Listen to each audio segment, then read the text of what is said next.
Welcome to Kathryn Raaker's World. Innovation, culture, adventure,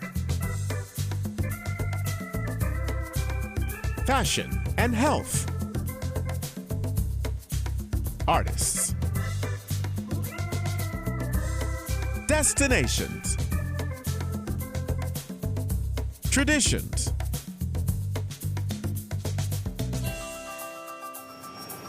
This is Kathryn Raaker's World. Hi, this is Kathryn Raaker of Let's Just Talk. Our guest today is David S. Cochran, EMT, member of 3 FEMA deployments for COVID-19 and hurricane relief efforts, and the author of a new book called Behind the Mask, Untold Stories of EMS in a Pandemic. And it came out in February 2021. The book is based on the firsthand experience of David and his fellow first responders. Personal identifying information has been omitted in accordance with HIPAA laws. A portion of every book sold will be donated to the Firefighters and EMS Foundation in an effort to help provide such needed support to first responders facing these challenging times. You can see Dave on a segment of Good Day LA, and we'll give you that information with this television and radio show that we're doing today. And if you want to hear more information on David, you can please visit at davidcochran.com. And to receive a review copy or schedule an interview, you can call Heather Horowitz, who set this interview up in the first place. Let's talk a little bit about you, David, if you don't mind. You're very young. You look young. So where do you live? Los Angeles? Where do you live? I actually live in Philadelphia. Philadelphia? Yep, opposite coast. Yeah, Yes. Well, actually, during 9/11, you were how old? I was 6 years old. 6 years. Still remember. I I was was supposed to. Yeah, I was actually working in New Jersey for the children's home. I was supposed to be in the restaurant on the 107th floor that day. Wow. And meeting with my daughter. And actually what happened was I got a phone call from my husband because I wasn't living in New Jersey at the time. I was going back. And my husband called me and said, I don't think you're going anywhere. They just hit the first tower. Wow. That afternoon, David, I was supposed to be in DC. About 3 weeks later, I came back to Philadelphia in New Jersey. And a lot of the people that were part of the children's home came up to help you all in New York. And one of my best friends was one of the first responders.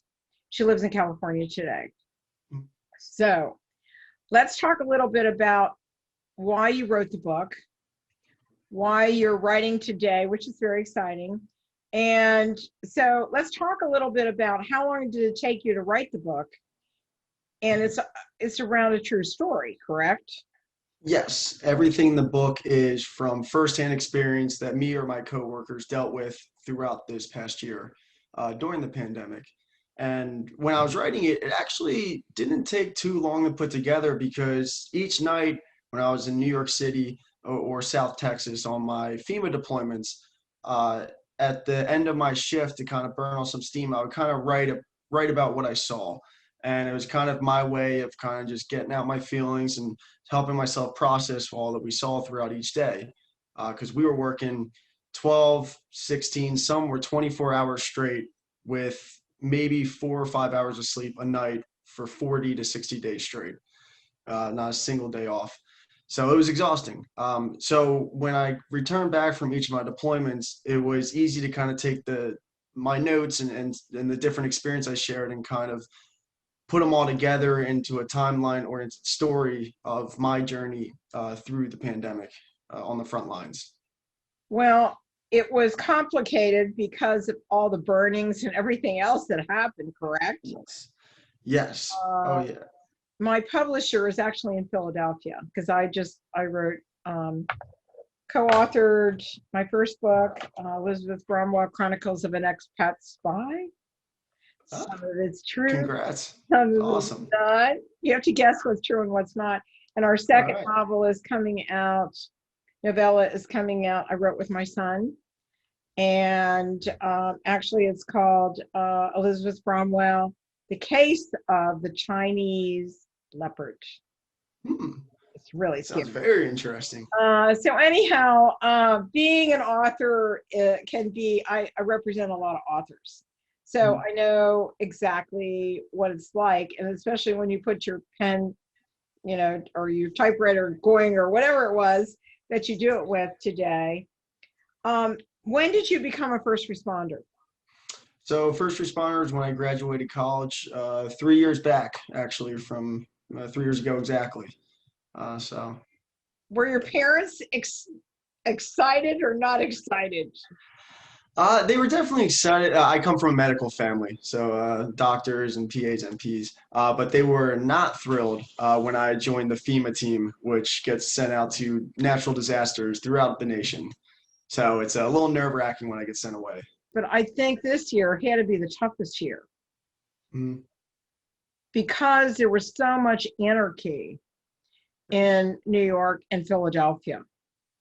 Yes. And how did people treat you on the street?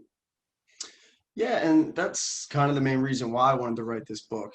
Media has done an incredible job of bringing awareness and growing appreciation for EMS and first responders in the medical world, but no one really talks about what exactly we deal with during these hectic situations such as 9/11 or throughout this past year.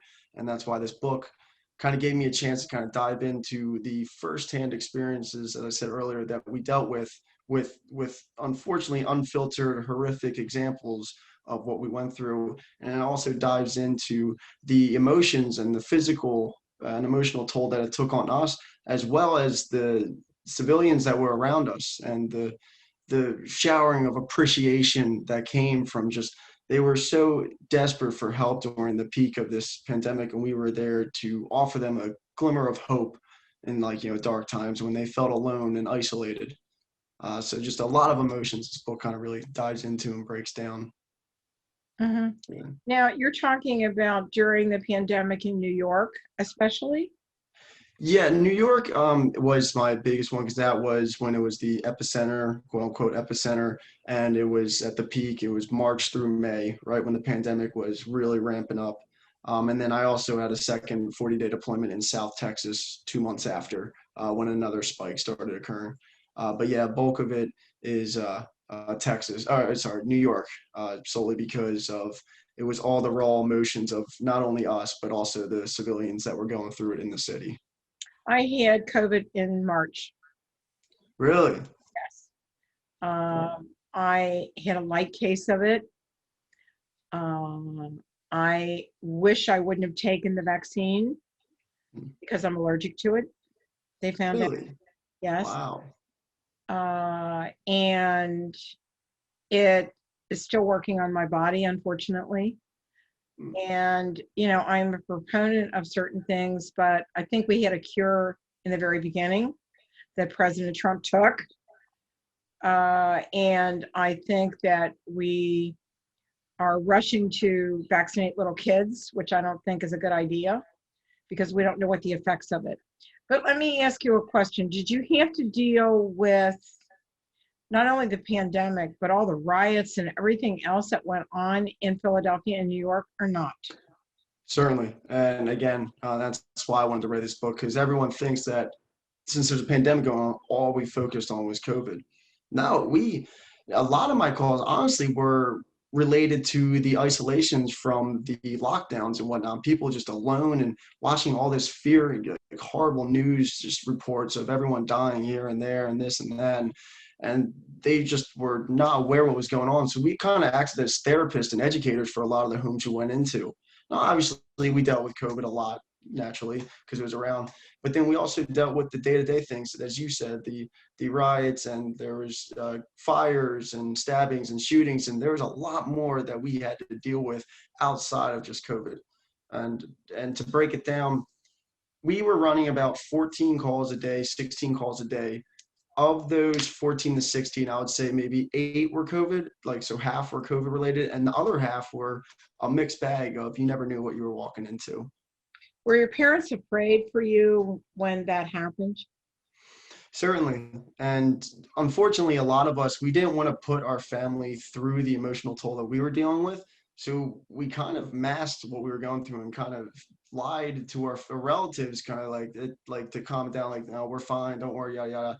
And then we leaned on each other as a result to get through it because, like I said, we didn't want our family to fear, with us being out there. Let me ask you, did you lose any of your compatriots because of the rioting?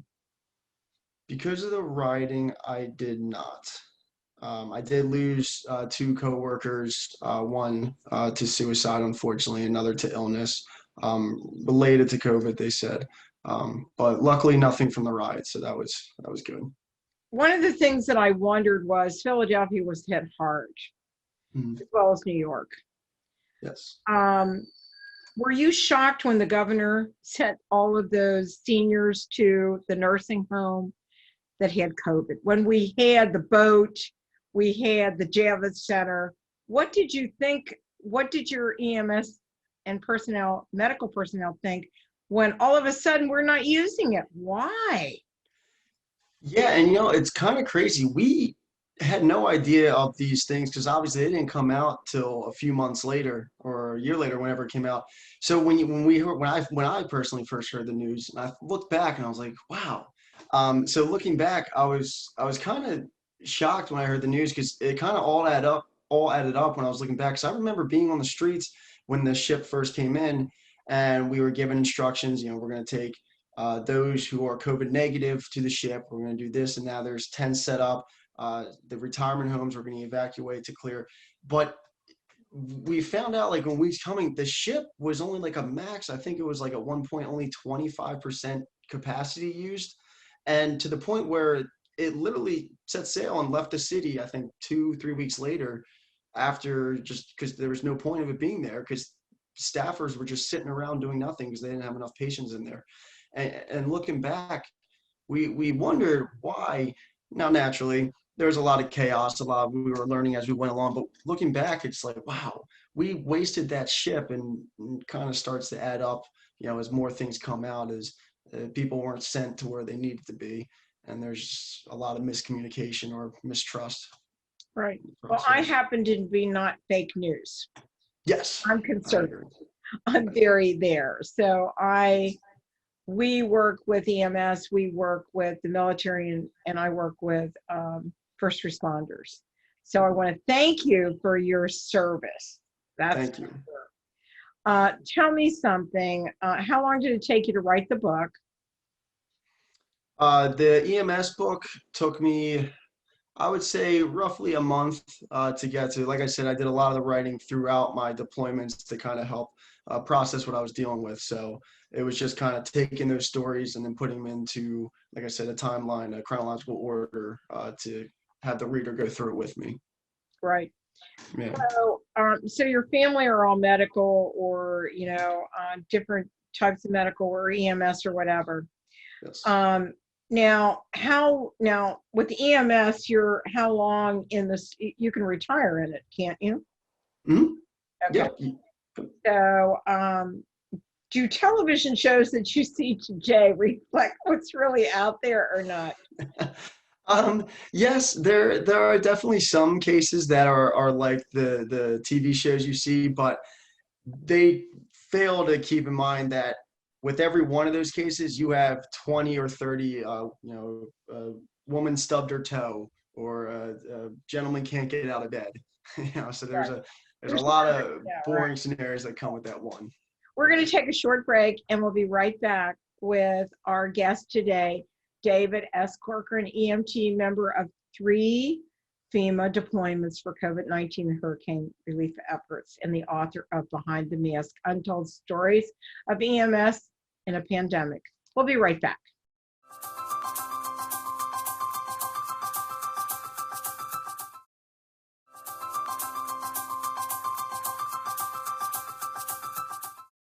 We are back with David S. Corcoran. And I bet your parents and everybody else are so excited about this book, right? Oh yeah, oh yeah. They're through. Well, okay. Personally, my mom gets a little nerve-wracking reading through when she's finally reading what I was going through, since I kind of You masked got to kind of exactly. scared, right? Yeah. I mean, you never know what's going to happen to you in every day, in any day situation, correct? When you went down for FEMA, what did you cover for FEMA, David, recently? So, what did I cover for FEMA? I apologize. Yeah. What do you cover for FEMA? You do all kinds of things from hurricanes to whatever, correct? Yes. So we are contracted with FEMA. So whenever there's a natural disaster, such as a hurricane, a forest fire, obviously a pandemic, any national emergency, within within 2 hours they can call us, and then within 2 hours after that, we will be in a truck or in a plane heading to that disaster zone. So we always have to keep a bag packed in our car at all times. So what is the one that was probably um they're all different, correct? Oh yeah, we never know what we're heading to. Like I said, we get the call, and within 2 hours we're on a plane or vehicle heading to that. So what would you say is the scariest one you went through? Well, personally for me, well, they both kind of came. Texas or New York was a little eerie because you're heading to this massive city where you're used to seeing bumper to bumper traffic, sidewalks full of people, and we were driving through, and it was deserted because of the lockdowns being in place, and it was empty streets, and it was just this eerie presence that you're driving in that. And then we saw people holding up signs like thank you," almost as if like we were entering like a quote unquote war zone that we're giving relief to. And then you can go to the opposite end with Texas, that was natural disaster oriented. We were heading down there initially for coronavirus relief, and it just happened to be the same time that a hurricane was striking the coast. So we actually raced against the hurricane down the coast of Texas to try to beat it, to the point where we had to drive through the heart of a hurricane for 45 minutes, which was definitely thrilling, but not something I want to do again. Right. So then when there's not just hurricanes, but what about snow disasters or whatever? Yep. I believe it was 2014. Buffalo got 7 feet of snow in a short period of time. So a lot of people were snowed in, and there was a lot of, so we had teams that were sent up there to literally shovel people out of their homes because they were trapped under 7 feet of snow, and performing medical evacs and whatnot to try to get people to the hospital, and naturally all the side effects that came with being buried under 7 feet of snow. Wow. So yeah, like I said, mixed bag. You never know what you're going to get when you're heading there. So my next question is, you've got more than one book out there, am I correct? So let's talk, if you don't mind, where can people buy this book, right? And let's talk about your other books. Sure. So this book and all my books, they can be purchased on my website at davidscochran.com, and they can also be purchased through Amazon in ebook and paperback form. So now the other book, which I wrote before or started writing before I wrote the EMS book, was Brothers at War, Corrupt Nation. It's the first of a 5-book series. It's a fictional thriller that dives into the idea of what if all 50 states seceded from the federal government to run under their own state law. So governors become presidents, state lines become country borders, and then there's the thriller aspect that there's going to be territorial disputes, people looking to expand. There's going to be failing, collapsing economies. And then it dives into, like, it follows a family and politicians. So it's every level of the effects they'll take on it. And it goes through the action and love and so on that a typical fictional book comes with. So really excited to release that one. Well, I think you would be, because actually it could be a possibility, Dave, for what's going on right now. Yes. Because And there are states that are considering seceding from the union, the way our government's being handled. And I don't think anybody wants to live under communism. certainly. And you know, the scariest part of this book, so I released this book in October, and obviously with the election in January, the first 3 chapters of the first book of the series actually came to life. The fiery riots, the corruptness that was surrounded by the election with whatever side you believed in. And so it was kind of weird if you read through my first 3 chapters, it actually happened in real life months later after I released it. So it's a little eerie that, okay, if the first 3 chapters came to life, who's to say that the rest isn't going to follow at some point down the line? What do your fellow EMS compatriots feel when they go out to the field and they get stuff like this? How do you handle that? Yeah, so it's I don't want to say it's funny to bring it, but it's a coincidence that you bring this up. We Governor Cuomo pleaded and begged for additional support from us. So naturally, we were sent by the government to help bail out New York City with what they were dealing with the suicide rates rising and the COVID death spiking and whatnot. And then as a thank you, a month later, we received an email that we were going to be taxed 45%, and then we were going to have to pay additional New York state taxes since we were working in New York, even though we're from Pennsylvania. So we were hit with a mountain of taxes as a thank you for going there to help them when they begged us to come. So that was an eye-opener. And so, everyone has their opinion. And personally, I believe this throughout these last 100 days following the election. It's pretty eye-opening that all those that were complaining about the Trump administration and the conservatives, that the Democratic Party came in, we're seeing just as many, if not more, issues in this past 100 days than we saw with the Trump administration. So pretty eye-opening that no matter what party or no matter what administration is in office, there's going to be issues, and you can't be so one-sided against a current administration that Trump faced. For what, it's funny because Blue Bloods, the television show Blue Bloods, has actually been playing a lot of the stuff that you guys have gone through, okay, and said, wait, we are the good guys, and if you don't want, it's funny when, they say, we don't want police protection, but who is the first one to call when they don't have their security guards right there with them? Right. So, I can't thank you all enough for what you do, and you risk your lives every single day to do it. And I belong to a wonderful organization called Veterans in Defense of Liberty, and the Air Power Foundation out of Dallas, Texas, that honors both veterans, EMS, everything. And we fight for you every day. We're 501c4 and 501c3, and we care. And thank you. You're welcome. And I want to thank you for your mission and what you're doing. But how many books are you going to write in the future? So I have, my second book of my Brothers at War series is actually going to be released in 2 months or so is the plan. But I actually have outlined and ready to start writing 12 to 14 books that I have planned for the next few years that are going to be released. Wow. So it's going to be a lot of writing, but it's going to be a lot of fun. It is. Actually, like I said, my second book is done with my son.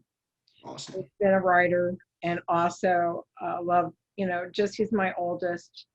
And after the show, I'd like you to give me your address so I can send you one of my first book, because you got to read the first book. Certainly. Before you read the second book. And Yes. I'm just going to give you a little background. Part of it is a true story, my story. And actually, we took it back in time to 1993 when the first bombings occurred at the New York Center, and Elizabeth is caught up on the 107th floor, and EMS guys rescue her, and that's the cool part of the book. And then that actually is the end of the first book and the beginning of the second book, and what happens to her and how they rescue her. So it's cool. So I'll send you that first book, and when I get my second book, David, I'll send you the second book as well. Definitely. Looking forward to I'd it. love to have you on again. Love to invite you to Skyball, which is November the 3rd through the, let me look and see, November 4th through the 6th. And we raised money for other charities. We're a 501c3 called the Air Power Foundation out of Dallas, Texas, Fort Worth, Texas. And our sponsor, you're going to love this, is the Dallas Rangers baseball team. Really? Yeah, those are our new sponsors. And also the first night is a VIP night, which is a gala. And then the second night is to thank all the first responders and the military. Wow. So we have a barbecue. And then the third night is the Army Air Force game. Wow, that sounds incredible. So That sounds awesome. Vacation and all your buddies. So Definitely. Oh, that's so awesome. I know. Well, I really care. You know, Yes. I think you have to really care about people that really care about you. And, you know, I fell in New York, and thank God for people like yourself and the doctors and nurses that took care of me. And my daughter, who got me my boot that I had to wear for I don't know how long. And thank God she is a occupational therapist. Yeah. And you know, it's people like you that keep us motivated to realize that we're making a difference out there. And thank you. And that's why I wrote this book, because I wanted to try to build a deeper appreciation for what first responders and EMS go through. So when they show up at your doorstep, people are grateful for what we're doing here. And we come with a lot of baggage, and we're putting that all behind us to be there for you.